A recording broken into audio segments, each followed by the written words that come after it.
헨리 키신저가 국무장관을 마치고 났을 때의 일인데 기자가 이렇게 질문을 합니다. 헌법에 대통령은 미국에서 출생하지 않고는 안 된다고 했는데 유감스럽지 않으세요? 이제 그렇게 얘기를 하는 거죠. 자, 이 키신저는 독일계 유태인이거든요. 그래서 독일에서 만 15세 때 이민을 왔단 말이죠, 미국으로. 그런데 대통령에 대한 그런 야망이 있지 않느냐, 너무 억울하지 않냐, 왜 거기서 끝나야 되느냐, 유감스럽지 않냐, 그렇게 얘기를 했더니 이 키신저가 하는 얘기가 대통령이 되지 말라고 하는 그런 법은 있지만 왕이 되지 말라는 법은 없다고, 그렇게 이야기를 했다고 합니다. 많은 사람들이 무슨 소리일까 그렇게 생각을 했지만 그것은 왕은 사람들의 눈치를 봐도 되지 않느냐라고 하는 그런 의미로 농담을 했다고 하는데, 여러분, 왕이라고 해서 여론의 눈치를 보지 않는 것은 아닙니다. 영국의 왕수자비인 다이애나가 그때 교통사고로 죽었을 때 엄청난 비판적인 여론에 영국 왕실이 휩싸였었습니다. 그래서 군주론 제도를 폐지하자는 그런 주장까지 표면화됐었는데, 그런데 왕실이 그 위기를 잘 극복하고 지금 엘리자베스 2세가 67년째 여왕으로서 군림을 하고 있는 것을 우리가 볼 수 있습니다. 이미 1912년에 중국도 왕제도가 폐지됐죠. 그래서 마지막 황제라고 하는 그런 영화가 나온 것은 이제 황제가 끝났기 때문에 마지막 황제라고 하는 그런 영화가 나온 것 아니겠어요? 러시아도 왕제도가 폐지됐습니다. 프랑스도 폐지됐습니다. 지난번에 중고등학생들이 갔다 왔던 캄보디아도 왕제도가 폐지되었습니다. 왕도 국민의 여론을 피해갈 수 없었다고 하는 그런 이야기도 되겠죠. 그러면 우리 기독교와 교인들은 세상의 눈치를 봐야 되느냐라고 하는 그런 문제에 직면했을 때 결론적으로 어떻게 얘기할 수 있습니까? 교회와 교인들은 세상의 눈치를 볼 수밖에 없습니다. 그러나 하나님은 세상의 눈치를 보시지 않습니다. 무슨 하나님이 인기를 얻어야 되겠다, 예수님이 내가 사람들에게 그렇게 생각하시지 않습니다. 하나님이 모세에게 이렇게 말씀하셨죠. 그 율법을 주시기 전에 내가 백성들에게 이것을 주기를 원하는데 백성들이 어떻게 받을런지 한번 물어봐 줄래? 그렇게 얘기를 했습니다. 그러니까 이 모세가 백성들에게 하나님이 이렇게 말씀하셨는데 어떻게 할래? 그랬더니 백성들이 우리가 다 지키리이다 그랬잖아요. 그런 적이 있으시지만 그러나 성경에 보면 하나님이 우리에게 물어보고 하시는 것 아닙니다. 그렇잖아요.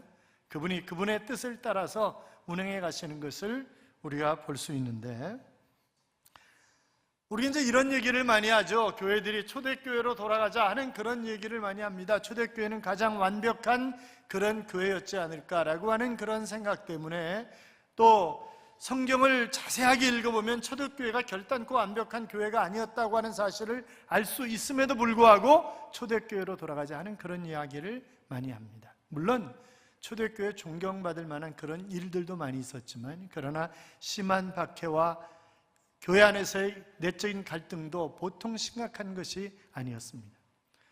사도행전 6장에 보시면 헬라파 유대인 과부들이 구제에 빠진 것 때문에 중직자를 세워야 하는 그런 아픔도 일어났었습니다. 아나니와 삽비라 사건도 여러분 잘 알고 계시잖아요. 교회가 결단코 완벽한 것이 아닙니다. 왜냐하면 어차피 죄인된 죄인들이 모여있기 때문에 어느 교회든지 지구상에 존재하는 교회는 완벽할 수가 없습니다. 우리 제자교회도 마찬가지입니다. 그저 늘 바라보기만 해도 좋고 사랑스럽고 감사하고 그렇지만, 그러나 우리 모두가 완벽합니까? 제가 지금 양복을 입고 멀쩡하게 서 있지만 뒤집어 보면 더럽고 추악한 그런 죄인입니다. 누구나 다 그렇습니다. 여러분, 그 고린도서를 읽어보면 고린도 교회가 얼마나 타락한 교회였는가, 모든 교회에서 일어날 수 있는 분쟁과 더러움, 악독 이런 것들이 아주 총체적으로 모여있는 교회가 고린도 교회다라고 하는 것을 우리가 볼 수 있고, 또 만약 모든 교회들이 다 완벽했다고 한다면 사도 바울이 각 교회에 편지를 보낼 필요가 없었을 것입니다. 다 교회마다 문제가 있었기 때문에 그 문제를 해결하기 위해서 보냈고, 특별히 바울 서신의 절반 이상이, 아니 거의가 다 당시에 문제가 되었던 영지주의가 교회 안에 침투해 들어왔고, 그 영지주의를 막기 위해서 쓰여졌다고 봐도 그것은 잘못된 이야기가 아닙니다. 자, 오늘 본문에 있는 예루살렘 교회, 이 예루살렘 교회는 바로 야고보, 게바가 베드로죠, 요한, 이런 사람들이 대표적인 그런 인물들이었습니다. 그런데 사도 바울은 안디옥 교회의 대표적인 인물이잖아요. 그래서 이 사도 바울과 이들과 악수를 하게 되었다 하는 그런 이야기를 하면서 이 야고보, 게바, 요한, 이 세 사람이 예루살렘 교회 기둥같이 보여지는 그런 사람들이다 하는 그런 이야기를 하고 있습니다. 사랑하는 여러분, 어느 교회든지 정말 아름답게 쓰임받는 기둥 같은 사람들이 있습니다. 여러분, 기둥은 밑에서 딱 받치고 있는 것입니다. 그래서 곧아야 합니다. 튼튼해야 합니다.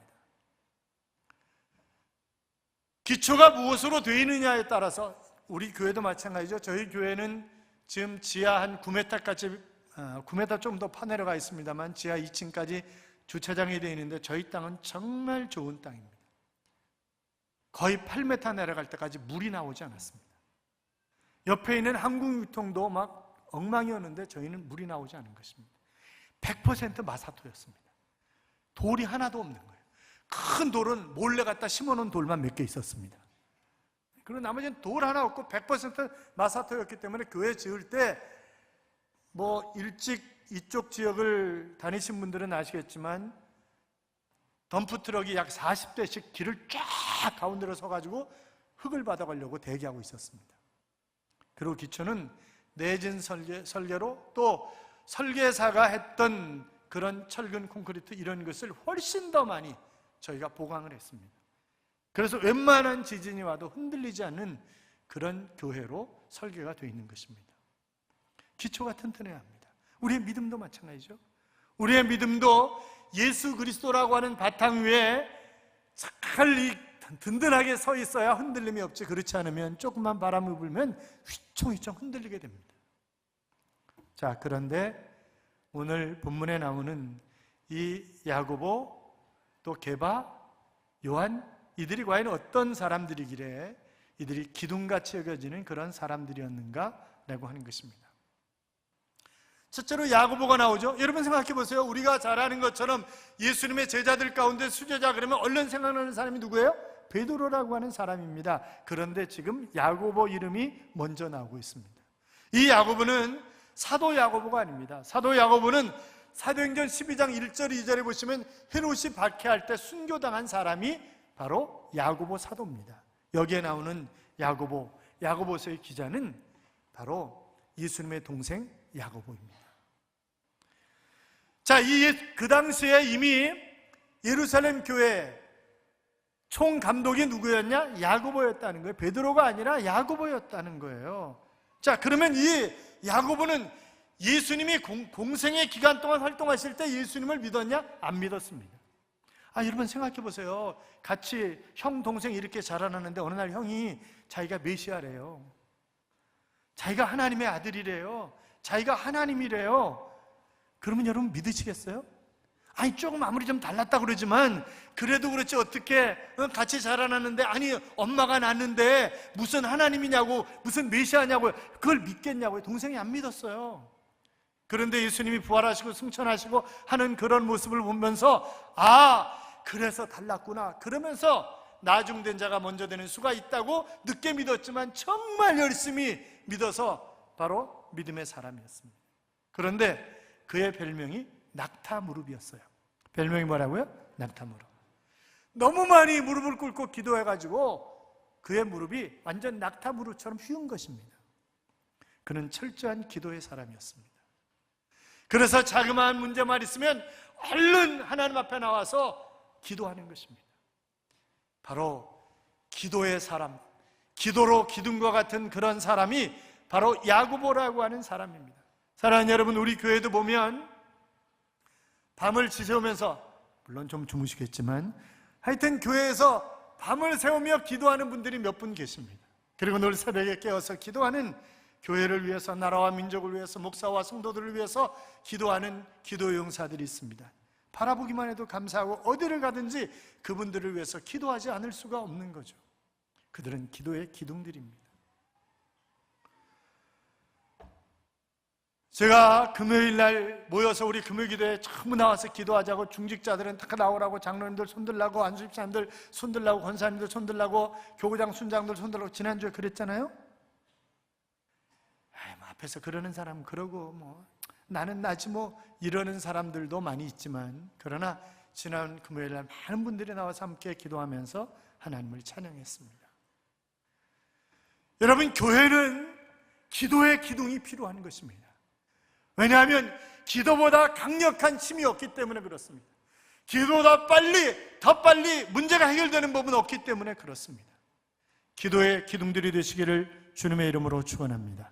이 야고보는 바로 기도의 기둥이었습니다. 그 다음에 게바가 나오죠. 이 게바는 베드로입니다. 반석이라고 하는 그런 뜻입니다. 이 사람은요, 믿음이 정말 탁월한 사람이었어요. 너희는 나를 누구라 하느냐? 그랬을 때 주는 그리스도시요 살아계신 하나님의 아들이시니다 라고 제일 먼저 신앙 고백을 했던 사람이 누구예요? 베드로입니다. 베드로. 선생님, 쟤네들이 다 버릴지라도 저는 아닙니다. 그러면서 했던 사람도 바로 베드로입니다. 예수님이 붙잡혀갈 때 말고의 귀를 자른 사람도 베드로입니다. 다혈질의 사람, 그러나 믿음만큼은 철저하게 견고하게 서 있는 사람이 바로 베드로였기 때문에 하나님이 이 베드로를 얼마나 귀하게 여기셨는지 모릅니다. 그를 정말 사랑하셨습니다. 누가복음 9장에도 보면 유월절을 준비시키면서 주님이 뭐라고 얘기를 하시냐면 베드로와 요한이 이 유월절을 준비하라 이렇게 말씀하시는 것을 볼 수 있습니다. 성전 미문에 안진뱅이가 앉아 있었어요. 그런데 그때도 기도 시간에, 제9시 기도 시간에 그랬죠. 기도 시간에 기도하러 성전에 올라가다가 안진뱅이가 구걸하는 것을 보면서 내게 금과 은은 없지만 내게 있는 것으로 내게 주노니 나사렛 예수 그리스도의 이름으로 일어나 걸으라 그렇게 명령했을 때 그가 일어나 걷게 하는 그 장본인도 바로 베드로였습니다. 그러니까 베드로는 정말 믿음의 기둥이었어요. 전혀 흔들리지 않는, 어떤 상황 속에서든지 다혈질이라 그냥 말을 잘해서 그렇지 이 사람이 딱 믿음으로 서 있는 그런 사람이었습니다. 사랑하는 여러분, 믿음으로 우리는 구원을 받습니다. 그렇잖아요. 구원은 믿음으로 받는 것입니다. 그러나 구원을 받은 믿음을 내가 정말 믿음이 좋다고 한다면 뒤에 따라오는 건 뭐예요? 행동이 따라와야 되는 것입니다. 행함이 없는 믿음은 죽은 것입니다. 그래서 정말 내가 믿음이 좋으냐 아니냐라고 하는 것은 결과로 나타나야 된단 말이죠. 행동으로 나타나야 되는 것입니다. 집에 문패만 붙어 있고 다른 사람과 똑같이 부부싸움 실컷 하고 맨날 소리 지르고 직장 가서도 예수 믿는 사람인지 아닌지 구분이 안 되고 그렇다고 한다면 여러분, 우리가 믿음 있는 건 아닙니다.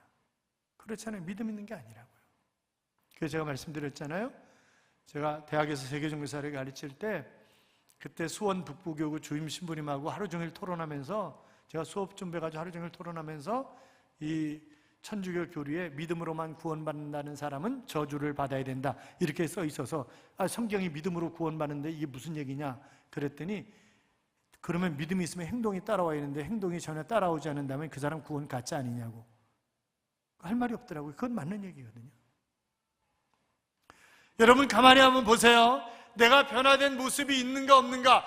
내가 변화된 게 아무것도 없는 것 같아 그렇게 생각될지 모르지만, 그러나 1년, 2년, 3년, 5년 흘러가면서 나도 모르게 서서히 바뀌어가고 있는 것입니다. 여러분, 그거 아세요? 예수 믿는 사람이 덜 늙어요. 그렇잖아요. 제가 60대 중반인데 저희 고등학교 동창들이 밴드가 있어요. 저는 한 번도 모임에 가지 않았는데 저를 거기다 끄집어 놓고 밴드로 해놨어요. 그런데 보면 어제도 모였다고 사진을 올렸는데 전부 중늙은이들이야. 예. 응? 제가 지금 학교에서 총장님과 김진섭 교수님을 제외하고 제가 나이 제일 많은 사람이에요. 학교에서. 그런데 제 나이를 얘기하면 깜짝 놀래요. 여러분, 옆에 사람 나이 한번 물어보세요. 다 젊어. 그래서 우리가 예수 믿는 사람들이 평균 7년을 더 살아요. 그건 미국과 영국에서 나온 통계예요. 평균 7년을 더 삽니다. 그러니까 새벽기도 열심히 나오고 신앙생활 주일날 오전 예배 금요기도에 열심히 나오는 사람은 더 살아요. 더 살아. 응? 그러니까 우리가 신앙생활 열심히 해야 된다고요. 응? 믿음의 기둥 누구라고요? 베드로는 믿음의 기둥이었어요. 요한은 사랑의 사도였습니다. 여러분, 이 요한은 요한복음과 요한 1, 2, 3서 요한계시록을 우리에게 남겨준 그런 분이시잖아요. 요한복음은 하나님의 신성에 관한 그런 이야기가 기록되어 있는 복음서 중에서 아주 소중한 그런 복음서가 요한복음입니다. 요한계시록은 종말이 어떻게 될 것인가, 이 종말론에 관한 우리가 어떻게 미래를 준비해야 되는가라고 하는 그런 부분을 잘 가르쳐주는 성경이 바로 요한계시록입니다. 요한 1, 2, 3서, 특별히 요한 1서 같은 경우는 사랑의 서신이라고 얘기를 하죠. 이 요한이 사랑의 사도라고 알려져 있습니다. 그는 정말 그 일평생 사랑을 부르짖다가 죽은 사람이 요한입니다. 그가 처음부터 그런 건 아니에요. 그의 별명은 우레의 아들이었습니다. 요한복음에 보면 예수님이 제자들을 데리고 사마리아 성을 지나가고 있었어요. 그런데 개무시하는 겁니다. 영접하지도 않고 믿지도 않고 이러는 거예요. 그러니까 이 요한이 선생님, 하늘에서 불이 내려가 저것들을 확 다 싸질러 죽였으면 좋겠습니다. 그게 요한이에요. 그래서 그는 우레의 아들이었어요. 그런데 끊임없이 주님과 교제하면서 복음을 전하면서 사랑의 사도로 바뀌어갑니다. 늘 사랑을 외치는 거죠. 그것이 너무나 81년부터 96년까지 로마 제국을 통치했던 도미티아누스가 너무나 꼴보기 싫은 거예요. 그래서 기름가마에 펄펄 기름가마를 끓게 놓고 이 사도 요한을 가마 속에 집어넣어 버렸습니다. 그런데 튀겨지질 않는 거예요. 그래서 어쩔 수 없이 밤모섬에 유배를 시킨 것입니다. 거기도 가면 기도에 붙잡고 막 기도했던 기도의 굴이 이렇게 하도 잡아가지고 파져 있는 것도 가보면 우리가 볼 수 있습니다만, 많은 분들이 이분이 밤모섬에서 순교했다라고 하는 그런 분들도 있고, 또 도미티아누스가 죽은 96년 이후에 다시 에베소로 나와서 에베소에서 복음을 전하다가 하나님 품으로 갔다고 하는 그런 이야기도 있는데, 어떤 것이 맞는지는 잘 모르겠으니까 이 다음에 천국 가서 사도 요한을 만나면 한번 물어보세요. 물어보시면 될 것 같아요. 여러분 보세요. 이 사람 기도의 사람이었고요, 이 사람 사랑의 사도였어요.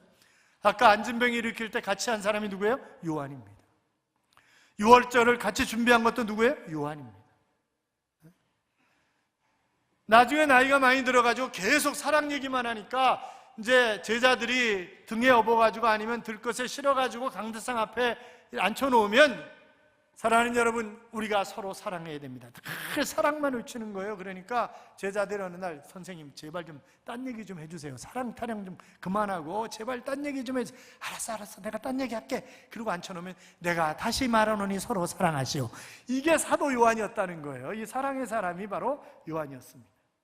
사랑하는 여러분, 교회에 정말 사랑으로 품는 사람들이 필요합니다. 그렇잖아요? 베드로처럼 왈왈거리면서 앞으로 끌고 가는 사람이 필요하고, 늘 기도하는 그런 기도의 기둥이 필요하지만, 정말 사랑으로 감싸줄 수 있는 그런 사랑의 사람이 우리에게 필요하잖아요. 그러니까 그런 기둥 같은 사람들이 교회에 있을 때 그 교회가 아름답게 성장하고 성숙해 갈 수가 있는 것입니다. 여러분은 기도의 기둥입니까? 아니면 믿음의 기둥입니까? 아니면 사랑의 기둥입니까? 사랑하는 여러분, 우리 믿음의 식구들이, 우리 교회 안에 있는 우리 한 가족들이 정말 기도와 그리고 믿음과 사랑으로 똘똘 뭉쳐져서 기둥처럼 쓰임받아 한 시대를 이끌어가는 그런 멋진 교회, 저는 분명히 기대하는 것은 하나님이 우리 교회를 시대 속에 우뚝 세워주실 줄로 믿습니다. 그래서 우리 때문에 우리 지역이 하나님의 복을 받을 뿐만이 아니라 우리 교회 때문에 이 민족이 복을 받을 줄로 믿습니다. 끊임없이 여러분이 하나님 앞에 찬양하고 기도하고 그러면서 예수 믿지 않은 사람들에게 복음을 전하고, 여러분이 들은 말씀을 가지고 늘 다른 사람들을 일으켜 세우는 일이 대한민국을 넘어서서 전 세계 속에 끊임없이 펼쳐질 그날을 저는 기대하고 있는 것입니다. 분명히 그렇게 될 줄로 믿습니다. 기둥처럼 쓰임받는 귀한 하나님의 사람들이 되시기를 주님의 이름으로 축원합니다. 그렇게 될 줄로 믿습니다. 이런 찬양이 있습니다. 세상 모든 민족이 구원을 얻기까지 쉬지 않으시는 하나님, 주의 심장 가지고 우리 이제 일어나 주 따르게 하소서. 세상 모든 육체가 주의 영광 보도록 우리를 부르시는 하나님, 주의 손과 발되어 세상을 치유하며 주 섬기게 하소서. 물이 바다 덮음같이 여호와의 영광을 인정하는 것이 온 세상 가득하리라. 물이 바다 덮음같이 보리라. 그날에 주의 영광 가득한 세상, 우리는 듣게 되리 온 세상 가득한 승리의 함성이라고 하는 그런 찬양입니다. 사랑하는 여러분, 우리가 기도하고 우리가 믿음을 가지고 우리가 사랑을 가지고 달려나가면 하나님이 쉬지 않고 우리를 붙잡으시고 우리를 통해서 전 세계를 변화시키는 놀라운 역사를 이루어 가실 것입니다. 기둥처럼 쓰임 받으시기를 축원합니다. 축복합니다. 축복합니다. 세상 모든 민족이 구원을 얻기까지 쉬지 않으시는 하나님, 주의 심장 가지고 우리 이제 일어나 주 따르게 하소서. 우리 같이 부를까요? 세상 모든 육체가 주의 영광 보도록 우릴 부르시는 하나님, 주의 손과 발 되어 세상을 치유하며 주 섬기게 하소서. 물이 바다 덮음같이 여호와의 영광을 인정하는 것이 온 세상 가득하리라. 물이 바다 덮음같이 물이 바다 덮음같이 보리라.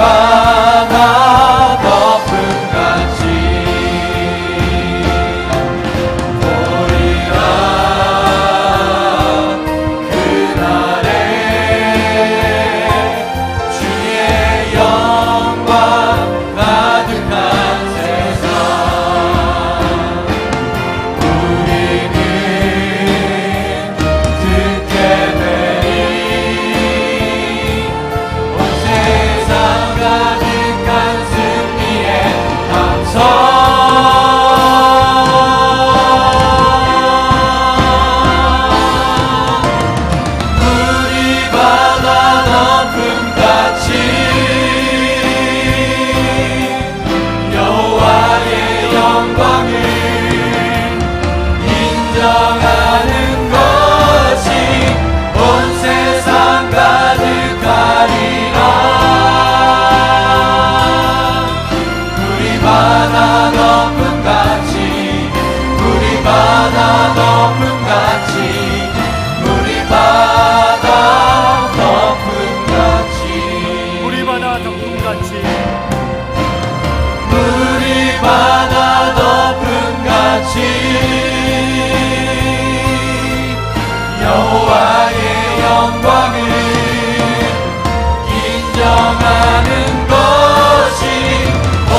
인정하는 것이 온 세상 가득하리라.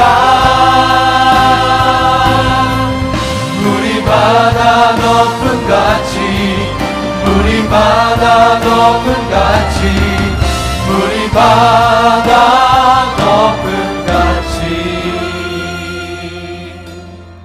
사랑하는 여러분,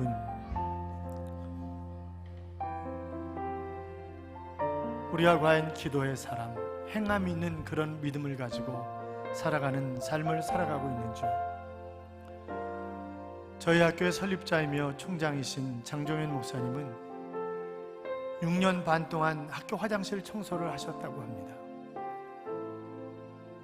내가 정말 믿음이 있다고 한다면 행함이 따라와야 합니다. 기도해야 합니다. 사랑이 있어야 합니다.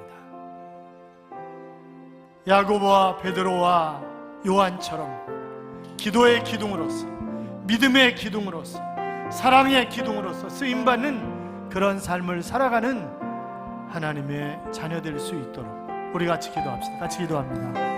살아계신 하나님 아버지,